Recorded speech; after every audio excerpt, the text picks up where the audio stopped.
R9 TV నేను Neeraja. Bulletin లో ముందుగా హెడ్లైన్స్ చూద్దాం.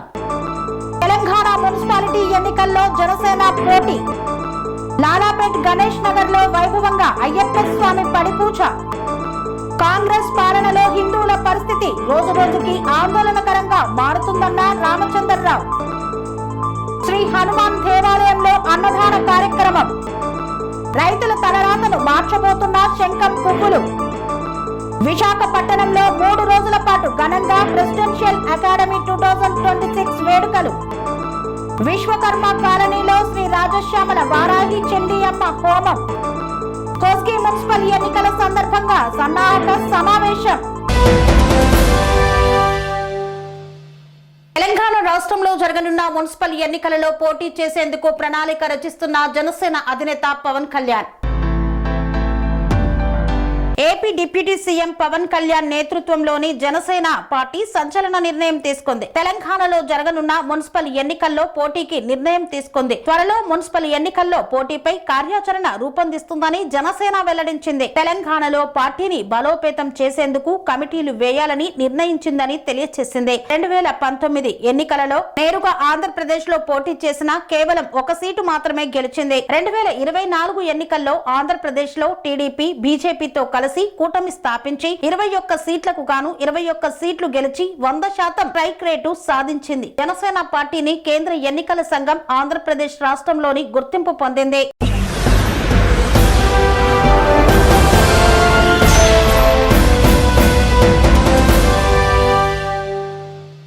లాలాపేట్ గణేష్ నగర్ లోని సాయి కిరణ్ కన్యస్వామి నివాసంలో అయ్యప్ప పడిపూజను అంగరంగ వైభవంగా నిర్వహించారు. లాలాపేట్ గణేష్ నగర్ లోని సాయి కిరణ్ కన్యస్వామి నివాసంలో అయ్యప్ప పడిపూజను అంగరంగ వైభవంగా రమేష్ గుప్తా గురుస్వామి ఆధ్వర్యంలో నిర్వహించారు. అయ్యప్ప పడిపూజలో గురుస్వామి బృందంతో పాటు అయ్యప్పలు పెద్ద ఎత్తున పాల్గొన్నారు. గణపతి పూజ, సుబ్రహ్మణ్య స్వామి పూజ, అయ్యప్ప పడిపూజ, అయ్యప్పకు అభిషేకం ఘనంగా నిర్వహించారు. స్వాములు అయ్యప్ప భజన పాటలు పాడుతూ కన్యస్వామి పాటకు నాట్యమాడుతూ స్వామి పూజలో లీనమయ్యారు. కుటుంబ సభ్యులు శివకుమార్, అరుణకుమారి సంఘవి, అయ్యప్ప గురుస్వాములు, ఎల్ఎల్బి శ్రీనివాస్, బాబా అశోక్, స్వరాజ్ తదితరులు ఈ యొక్క కార్యక్రమంలో పాల్గొన్నారు.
బీజేపీ తెలంగాణ రాష్ట్ర అధ్యక్షులు రామచంద్రరావు మాట్లాడుతూ తెలంగాణ ప్రజలారా, హిందూ సమాజ సోదర సోదరీమణులారా, తెలంగాణలో కాంగ్రెస్ పాలనలో హిందువుల పరిస్థితి రోజు రోజుకి అత్యంత ఆందోళనకరంగా మారుతోంది. దేవాలయాలపై దాడులు ఇది యాదృచ్ఛికం కాదు. ఈ రాష్ట్రంలో దాదాపు ప్రతిరోజు ఏదో ఒక ప్రాంతంలో దేవాలయాలపై దాడులు, గో రక్షకులపై హింస మనమందరం చూస్తూనే ఉన్నాం.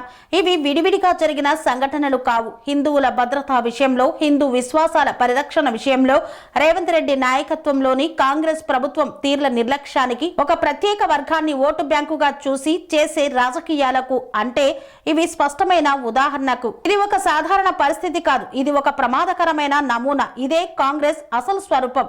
అందుకే మేము చాలా కాలంగా స్పష్టంగా చెప్తున్నాం, నేటి కాంగ్రెస్ పార్టీ ఆత్మలోను, ఆలోచనలోను, ప్రవర్తనలోను ముస్లిం లీగ్ మావోయిస్టు సానుకూల కాంగ్రెస్ గా మారిందన్నారు. హిందువుల భావోద్వేగాలకు, విశ్వాసాలకు, ఆధ్యాత్మికత నేటి కాంగ్రెస్ పార్టీ ఆత్మలోను, ఆలోచనలోను, ప్రవర్తనలోను ముస్లిం లీగ్ మావోయిస్టు సానుకూల కాంగ్రెస్ గా మారిందే. హిందువుల భావోద్వేగాలకు, విశ్వాసాలకు, ఆధ్యాత్మికత పట్ల ఈ ప్రభుత్వానికి ఎలాంటి గౌరవం లేదని పేర్కొన్నారు. నిన్న రాత్రి సఫిల్గూడలో కట్టమైసమ్మ గుడి దగ్గర గుడిలోనే ఒక ముస్లిం యువకుడు వచ్చి మలమూత్రం చేసి దేవి విగ్రహం ముందు చేతులు కాళ్ళు కడుక్కొని, ఒళ్ళు కడుక్కొని స్పష్టంగా సీసీటీవీలో కనబడతా ఉన్నది. ఈ సంఘటన హిందూ మనోభావాల్ని, హిందూ దేవతల్ని అవమానపరిచేటటువంటి ఒక ఉద్దేశపూర్వకంగా చేసినటువంటి సంఘటనగా స్పష్టంగా కనబడతా ఉంది. పోలీసులు అతను మతిస్మృతి లేదని అంటున్నారు, మేము అరెస్ట్ చేసామంటున్నారు, రౌడీ షీట్లు ఓపెన్ చేసామంటారు. ఏది చెప్పినప్పుడు కూడా ఇద్దరు వచ్చారు, ఈ పని చేశారు. ఇది ఈ సంఘటన ఏదో ఒకసారి జరిగినట్టు కాదు. గతంలో కీసరలో కూడా హనుమంతుడి విగ్రహాన్ని వాటిని ధ్వంసం చేశారు. ముత్యాలమ్మ గుడిలో కూడా ఒక విగ్రహాన్ని తీసుకొని ధ్వంసం చేశారు. ఈ రకమైనటువంటి హిందూ దేవాలయం మీద దాడులు జరుగుతూ ఉన్నాయి. ఇది ఉద్దేశపూర్వకంగా కొంతమంది వ్యక్తులు, కొన్ని సంస్థలు రాజకీయమైనటువంటి బలంతో ప్రేరితమై ఇవన్నీ పనిచేస్తూ ఉన్నారు. కాంగ్రెస్ పార్టీ వచ్చినప్పటి నుంచి హిందూ దేవాలయాల పైన దాడి పెరిగింది. కాంగ్రెస్ పార్టీ వచ్చినప్పటి నుంచి హిందువుల మనోభావాన్ని ఈరోజు వాళ్ళు దెబ్బతీస్తూ ఉన్నారు. కాంగ్రెస్ పార్టీ వచ్చినప్పటి నుంచి హిందువులు ఈ యొక్క రాష్ట్రంలో సురక్షితంగా లేదు అనేటటువంటి భావన వస్తూ ఉన్నది. అది కాబట్టి ఇటువంటి వ్యక్తుల మీద తప్పకుండా చర్య తీసుకోవాలి. ఏదో ఆయన పిచ్చోడు, మెంటల్ కేసు అని చెప్పి అట్లా అయితే నడవదు. నిజంగా నేను మానవ హక్కుల్ని అన్ని కూడా నేను గౌరవించే వ్యక్తిని. కానీ ఇటువంటి పనులు చేస్తే, మనోభావాన్ని దెబ్బతీస్తే, మత సామరస్యాన్ని దెబ్బతీసేటువంటి ప్రయత్నం చేస్తే, ఇటువంటి వాళ్ళని పోలీసులు ఎన్కౌంటర్ చేస్తేనే ఇది ఒకటే మార్గం, తప్పకదే, లేకుంటే వీళ్ళు వినేటోళ్ళు కారు. ఇటువంటి సంఘటనలు అన్నీ కూడా పెరుగుతూ ఉంటాయి. ఇది 5దో 6దో ఈ మధ్య కాలంలో. కాబట్టి ఇటువంటి సంఘటనలు ఆపాల్సిన బాధ్యత కూడా ప్రభుత్వాన్ని.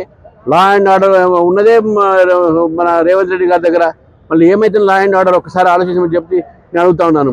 లా అండ్ ఆర్డర్ కాదు, మొత్తం హిందువులకు రక్షణ లేకుండా ఈరోజు తెలంగాణలో హిందువులు జీవిస్తున్నారు. ఇది ఒకటే కాదు, గతంలో కూడా అనేక పెద్దపల్లి జిల్లాలో, కరీంనగర్ జిల్లాలో ఎన్నో హిందూ దేవాలయాల పైన ఇట్నే ధ్వంసం చేయడం జరిగింది. ఎవరు పట్టించుకున్నారు? రోడ్ వైడింగ్ అనే పేరు మీద హిందూ దేవాలయాలు తీసేస్తున్నారు. కాబట్టి దీని అన్నిటి కూడా భారతీయ జనతా పార్టీ ఖండిస్తూ ఉంది. ప్రభుత్వం వెంటనే యాక్షన్ తీసుకోవాలి. మన హైదరాబాద్లో రోహింగ్యాలు, బంగ్లాదేశీలు, పాకిస్తానీలు చాలామంది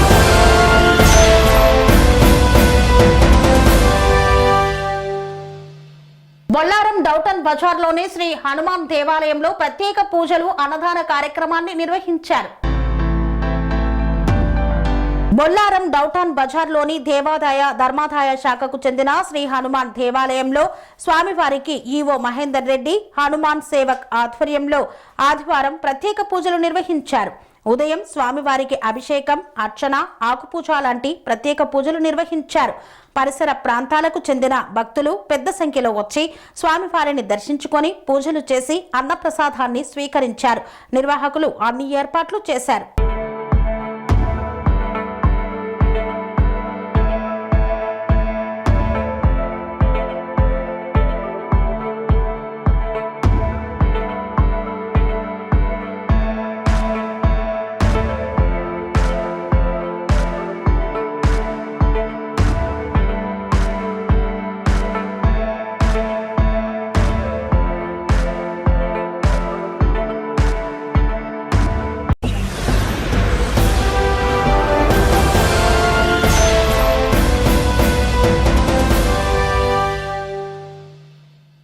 ఒకప్పుడు పెరట్లో గోడల మీద సాధారణ తీగ మొక్కలాగా పూచే శంఖం పువ్వులు ఇప్పుడు భారతదేశంలో వాణిజ్య స్థాయి సాగుకు చేరుకున్నాయి.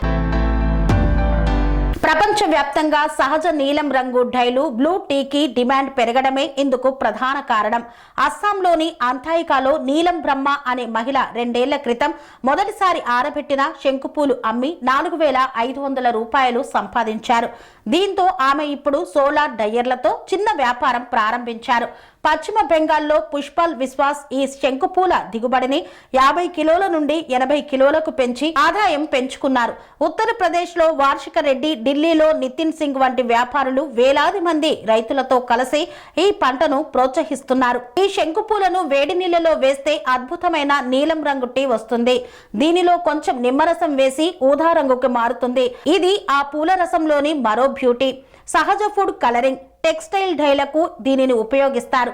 దీనిలో ఔషధ గుణాలు ఉన్నాయని, ఇది రక్తంలో చక్కెర స్థాయిల నియంత్రణకు కూడా సహాయపడుతుందని చెన్నైకి చెందిన శ్రీ రామచంద్ర ఇన్స్టిట్యూట్ అధ్యయనాలు చెబుతున్నాయి. అయితే దీని మీద మరిన్ని పరిశోధనలు అవసరం ఉందని కూడా అంటున్నారు. థాయిలాండ్, ఇండోనేషియా తర్వాత భారత్లో ఈ శంకుపూల సాగు వేగంగా పెరుగుతోంది. అమెరికా FDA 2021లో ఆహారంలో దీనిని అనుమతించగా, యూరప్లో కొన్ని అనుమానాలతో ప్రస్తుతానికి నావెల్ ఫుడ్ గా మాత్రమే వర్గీకరించారు.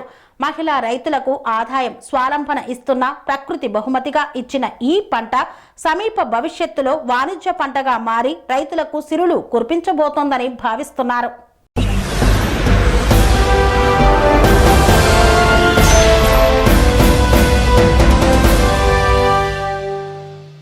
వార్తల్లో చిన్న విరామం. స్వామి బోధానంద గోసేవ ఆశ్రమం, సైథాపూర్. జ్యోతిష్యం, వాస్తుశాస్త్రం మన పూర్వీకులు మనకిచ్చిన వరం. దుర్గాదేవి, కాలభైరవ ఉపాసనతో వాక్సిద్ధి పొందిన శ్రీ శ్రీ బోధానందగిరి స్వామివారు మీకు ఎలాంటి సమస్యలున్నా, వాటిలో ముఖ్యంగా ధన నష్టం, ఆరోగ్య నష్టం, భార్యాభర్తల మధ్య గొడవలు, ప్రేమించుకున్న వారు దూరం అవడం, ఎన్ని సంబంధాలు వచ్చినా పెళ్లి ముడి పడకపోవడం, రోడ్డు ప్రమాదాలు, అప్పుల బాధలు, వ్యవసాయంలో నష్టాలు, పెద్దల మాట పిల్లలు వినకపోవడం, ఆరోగ్య శాంతి, గృహశాంతి, మనశ్శాంతి లేకపోవడం, ఇలాంటి సమస్యలు ఉన్నట్లయితే ఒక్కసారి స్వామీజీని కలవండి. మీ సమస్యలకు తగిన పరిష్కారాన్ని పొందండి. అంతేకాక అన్ని రకాల వ్యాధులకు గోపంచకవ్య మరియు మూలికా వైద్యం చేయబడును. నమ్మకంతో రండి, ఆయురారోగ్యాలతో వర్ధిల్లండి. మా అడ్రస్ స్వామి బోధానంద గోసేవ ఆశ్రమం, సైథాపూర్, వీరభద్రస్వామి గుడి దగ్గర, యాదగిరిగుట్ట. సంప్రదించవలసిన నెంబర్ 9849213754 మరియు 9618034138.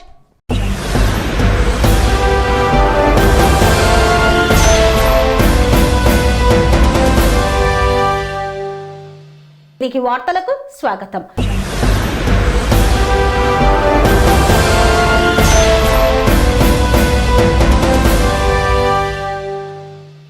విశాఖపట్నంలో 3 రోజుల పాటు ఘనంగా ప్రెసిడెన్షియల్ అకాడమీ 2026ను నిర్వహించారు.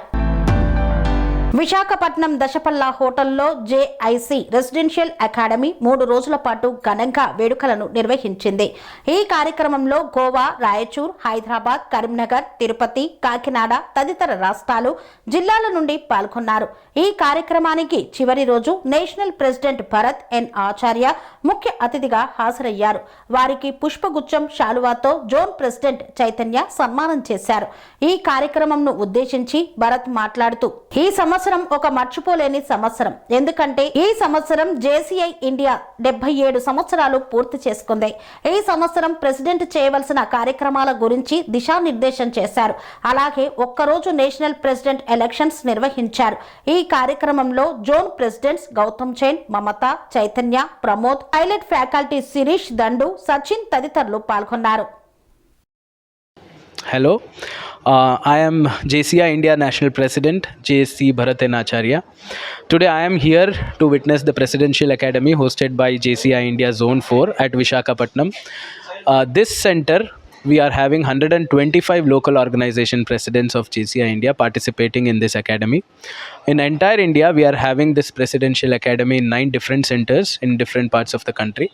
This is one of the important center. Why? Because Zone 4 is one of that potential area wherein the presidents are very powerful, very innovative. They come up with unique ideas every year. And here we are having presidents participating from Hyderabad, Telangana, Andhra. Most of the presidents are new and new to this organization, and they want to learn, they want to take this organization to the greater heights. And it is my great honor to be here along with the presidents, to share, to know about their ideas and to share my thoughts to them, so that we all can work together towards the community development. And JCI is a leadership development organization, and it is our primary duty to take this society, to take this community to the to become better citizens of this country. Thank you so much. Hi friends, this is JC Gautam Kumar Jain, Zone President of Zone 12. We had a Presidential Academy in Vizag on 9th, 10th and 11th of January, which is coming to an end on today. In this 2.5 days, the local organization presidents of 125 LOs have learned the leadership qualities, how to behave, how to enact themselves, how to present themselves, how to run an organization, how to develop their leadership qualities, their skills. These all things they have learned from the very successful trainers like past National President Sirish Dundu sir, past Executive Vice President Sachin sir, and Harshavardhan, co-pilot Harshavardhan Reddy sir. They are actually a very talented person who have presented their skills, their ideas to the president, so that they can get motivated and be successful in their upcoming tenure. This was 2.5 days and it is coming to end, and we are today our national president sir Bharatan Acharya sir has also joined us as a chief guest to motivate the members of all the local organizations to share his ideas, thoughts to the local organization presidents, and even the presidents have shared their thoughts to the national president sir, so that it is a mutual development and development opportunity to the whole organization. Thank you. You need to cut.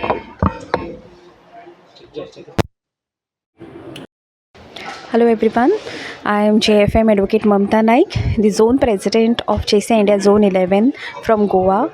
So we have come for this Presidential Academy along with the 23 presidents, and this Presidential Academy is to guide presidents how to take up their role to a greater heights. They will learn a lot of things over here, the roles, the responsibilities, how to conduct elections, how to give votes for the elections, and there are a lot more things which are to be covered. And these 3 days are very, very energetic and inspiring for all of us, and the JCI Vizag, who has given us such a good hospitality, and it will be remembered forever in our lives. So great to be here, and it's a privilege to give interview for this news channel also. Thank you so much. This is Pramod, Zone President, Zone 26 JCI India. 110 దేశాల్లో 110 సంవత్సరాలుగా ఇంపాక్ట్ఫుల్గా 18 నుంచి 40 ఏళ్ల మధ్య ఉన్న యువతకి వాళ్ళ individual డెవలప్మెంట్కి తోడ్పడుతున్న సంస్థ జూనియర్ ఛాంబర్ ఇంటర్నేషనల్ అండి. ఇది ఒక మనిషి ఎదగాలంటే, ప్రపంచానికి తను సపోర్ట్ అవ్వాలి అంటే ముందు తనకు తాను ఎదగాలి అని మొదటగా నిర్ణయించి, ఒక పర్సన్ దాంట్లో జాయిన్ అయిన ఒక పర్సన్ ఇండివిజువల్గా కానీ బిజినెస్ పరంగా కానీ వాళ్ళు ఎదగాలి అంటే ఎలా అన్న దాని మీద శిక్షణ ఇస్తూ లైవ్లో ఎగ్జిక్యూట్ చేస్తూ ఉన్న ఒక leadership organisation junior chamber international. So యువత ఎవరైనా సరే మీ బిజినెస్ని గ్రో చేసుకోవాలన్నా, మీ లీడర్షిప్ క్వాలిటీస్ గ్రో చేసుకోవాలన్నా, మీరు ఒక ఉన్నతమైన మనిషిగా ఎదగాలన్నా సరే జూనియర్ ఛాంబర్ ఇంటర్నేషనల్లో జాయిన్ అవ్వండి. ఈరోజు ఈ ప్రెసిడెన్షియల్ అకాడమీ గురించి మనం ముఖ్యంగా మాట్లాడుకుంటే ఇక్కడ 120 మంది లోకల్ ఆర్గనైజేషన్ ప్రెసిడెంట్స్ ఇక్కడికి వచ్చి మన ఏపీ, తెలంగాణ, గోవా ఈ 4 జోన్స్లో ఉన్న మెంబర్స్ అందరూ కూడా ఇక్కడ ఇంటరాక్ట్ అయ్యి ఇక్కడ 2 విషయాలు జరుగుతున్నాయి. ఒకటి, వాళ్ళు ఒక లీడర్గా ట్రాన్స్ఫార్మ్ అవుతున్న జర్నీ. రెండోది, ఒక 3 రాష్ట్రాలలో ప్రతి మారుమూల ప్రాంతంలో కూడా వాళ్ళు ఒక నెట్వర్క్ని ఎస్టాబ్లిష్ చేసుకుంటున్నారు. సో ఇలాంటి ఆర్గనైజేషన్లో జాయిన్ అవ్వడం వల్ల మీకు ఈ నెట్వర్క్ అనేది వస్తుంది. ఇలానే మనకి నేషనల్ కన్వెన్షన్స్ కానీ, ఏషియా పసిఫిక్ కాన్ఫరెన్స్ కానీ, వరల్డ్ కాన్ఫరెన్సెస్ కానీ అటెండ్ అయినప్పుడు ప్రపంచవ్యాప్తంగా మీ ఇంట్లో కూర్చుని ప్రపంచంలో ఉన్న నెట్వర్క్ని యాక్సెస్ చేసుకోవడానికి, మిమ్మల్ని ఇంప్రూవ్ చేసుకోవడానికి తోడ్పడే సంస్థ ఈ జూనియర్ ఛాంబర్ ఇంటర్నేషనల్. అందరికీ నమస్కారం అండి. నా పేరు చైతన్య. నేను JCI India zone 4 zone president. ఈరోజు ఏంటంటే మేము జోన్ 4 అనేది మాకు ఇచ్చాపురం నుంచి రాజమండ్రి వరకు ఉంటుంది. ఈ జేసీఐ ఇండియా అనేది ప్రతి సంవత్సరం ఏంటంటే లోకల్ ఆర్గనైజేషన్ ప్రెసిడెంట్స్ ఉంటారు. ఈ ప్రెసిడెంట్స్ అందరికీ ఒక సంవత్సరాన్ని ఎలా లీడ్ చేయాలి, ఎలా తీసుకెళ్తే ఎంత బాగా కమ్యూనిటీ సర్వీస్ చేయొచ్చు, ఇవన్నీ కూడా ఈ 3 రోజుల ట్రైనింగ్లో చెప్తారు మాకు. ఈ 3 రోజుల ట్రైనింగ్ నిర్వహించడానికి అవకాశం మాకు వచ్చింది జోన్ 4కి. ఈ గోవా నుంచి జోన్ 11, కాకినాడ, రాజమండ్రి, తర్వాత మనకి తిరుపతి, ఒంగోలు, ఇలాగ రకరకాల ప్లేసెస్ నుంచి ఉన్న లోకల్ ఆర్గనైజేషన్ ప్రెసిడెంట్స్ వచ్చారు. 120 మంది వరకు ప్రెసిడెంట్స్ ఈరోజు పార్టిసిపేట్ చేస్తున్నారు. వీళ్ళందరికీ కూడా మాకు ఆతిథ్యం ఇవ్వడం చాలా ఆనందంగా ఉంది, మేము ఆతిథ్యం ఇవ్వడం చాలా ఆనందంగా ఉంది. అండ్ ఈ ట్రైనింగ్లో పర్టికులర్గా ఏం చెప్తూ ఉంటారంటే ఒక ఆర్గనైజేషన్ ముందుకు ఎలా తీసుకెళ్ళాలి, ఒక ఆర్గనైజేషన్లో మీరు ప్రెసిడెంట్గా ఉన్నప్పుడు మీరు ఎలా ఉండాలి, ఒక లీడర్కి కావాల్సిన క్వాలిటీస్ ఏంటి, ఇవన్నీ ఒక ప్రోటోకాల్స్ ఎలా ఫాలో అవ్వాలి, ప్రోటోకాల్స్ అంటే ఏంటి, మీకు ఎప్పుడైనా ఎలక్షన్స్ అయినప్పుడు ఎలాగ మనం నిర్వహించాలి, ఇవన్నీ కూడా ఇందులో నేర్పిస్తారనమాట. సో జేసీఐ అనేది ఏంటంటే basically we're developing leaders for a changing world. So ఒక వరల్డ్ అనేది కంప్లీట్గా చేంజ్ అవుతుంది.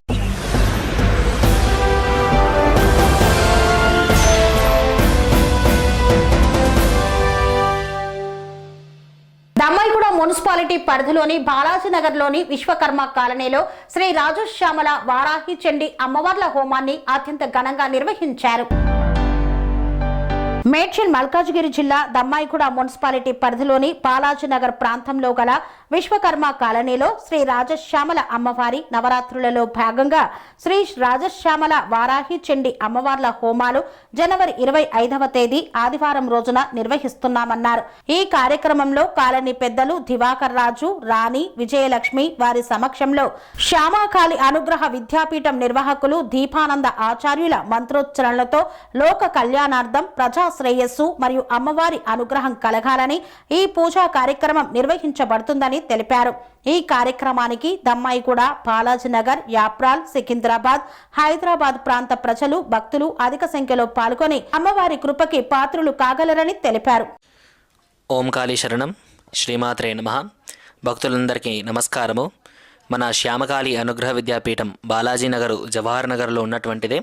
మన పీఠం ఆధ్వర్యంలో ఈ నెల 25వ తారీఖు ఆదివారం రోజు శ్రీ రాజశ్యామల చండీ వారాహి ప్రత్యంగిర హోమాలని నిర్వహిస్తున్నాము. భక్తులందరూ కూడా హోమానికి వేంచేసి అమ్మవారి కృపకి పాత్రులుగా గలరు.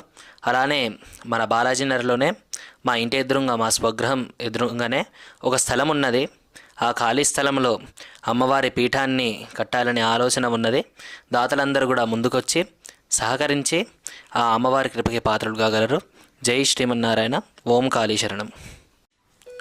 ఒక రోజున నాకు అమ్మవారు కలలోకి వచ్చి, నువ్వు ఒక పీఠాన్ని పేరైతే పెట్టావు కానీ నువ్వు ఒక శక్తిని స్థాపించలేదు అంటే, నాకు ఒక గ్రూప్ ఉన్నది. 3 సంవత్సరాల కిందనే నాకు ఒక గ్రూప్ ఉంది. శ్యామకాళి అనుగ్రహ విద్యాపీఠం అని ఒక 3 years కింద ఒక గ్రూప్ ఉన్నది. ఆ గ్రూప్ వల్లనే నాకు ఒకరోజు అమ్మవారు కళలోకి వచ్చి, నువ్వు ఒక సంస్థానాన్ని అయితే పెట్టావు కానీ దానికి ఒక ఆధారాన్ని పెట్టలేదు. నువ్వు ఆ ఆధారాన్ని పెట్టి నాకు అంగరంగ వైభవంగా చండీ హోమాన్ని నిర్వహించు, నేను ముందు నీకు దారి చూపిస్తానని అమ్మవారు చెప్పగా, ఈ చండీ హోమాన్ని మనం 25వ తారీఖు చేయబోతున్నాము. ఈ చండీ హోమానికి భక్తులందరూ కూడా వేయించేసి ఆ లోక కళ్యాణార్థమై ఆ అమ్మవారికి చండీ హోమాన్ని మనం చేయడం జరుగుతుంది.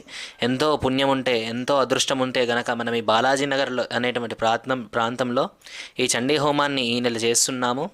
ఇలాంటి హోమము బాలాజీనగర్లో ఎప్పుడు జరగలేదు. కావున మొదటిసారి మనం ఈ హోమంని చేయడము ఇక్కడ ఎంతో ప్రాముఖ్యత కలిగినది. అందరు భక్తులు కూడా హోమానికి వేంచేసి ఆ అమ్మవారి కృపకి పాత్రులు కాగలరు. జై శ్రీమన్నారాయణ. ఓం కాళీ శరణం.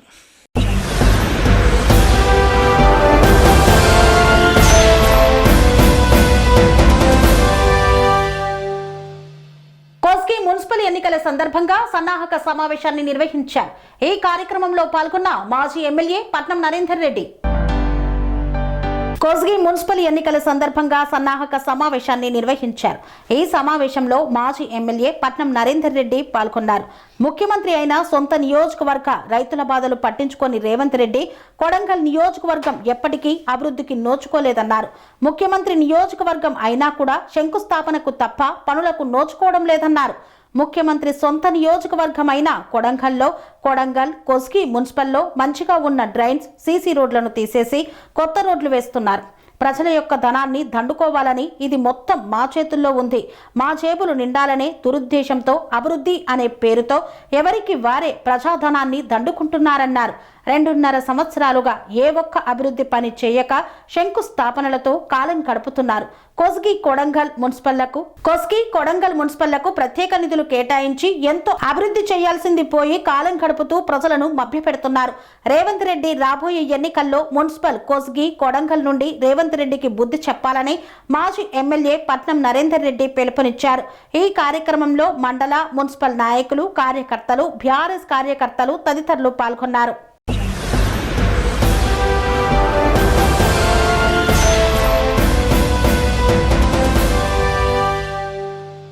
ఇంతటితో వార్తలు సమాప్తం. మరిన్ని అప్డేట్స్ కోసం చూస్తూనే ఉండండి TR9 టీవీ. స్వామి బోధానంద గోసేవ ఆశ్రమం సైథాపూర్. జ్యోతిష్యం, వాస్తుశాస్త్రం మన పూర్వీకులు మనకిచ్చిన వరం. దుర్గాదేవి, కాలభైరవ ఉపాసనతో వాక్సిద్ధి పొందిన శ్రీ శ్రీ బోధానందగిరి స్వామివారు మీకు ఎలాంటి సమస్యలున్నా, వాటిలో ముఖ్యంగా ధన నష్టం, ఆరోగ్య నష్టం, భార్యాభర్తల మధ్య గొడవలు, ప్రేమించుకున్న వారు దూరం అవడం, ఎన్ని సంబంధాలు వచ్చినా పెళ్లి ముడి పడకపోవడం, రోడ్డు ప్రమాదాలు, అప్పుల బాధలు, వ్యవసాయంలో నష్టాలు, పెద్దల మాట పిల్లలు వినకపోవడం, ఆరోగ్య శాంతి, గృహశాంతి, మనశ్శాంతి లేకపోవడం, ఇలాంటి సమస్యలు ఉన్నట్లయితే ఒక్కసారి స్వామీజీని కలవండి. మీ సమస్యలకు తగిన పరిష్కారాన్ని పొందండి. అంతేకాక అన్ని రకాల వ్యాధులకు గోపంచకవ్య మరియు మూలికా వైద్యం చేయబడును.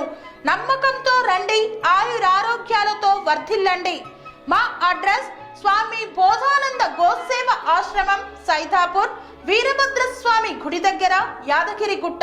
సంప్రదించవలసిన నెంబర్ 9849213754 మరియు 9618034138.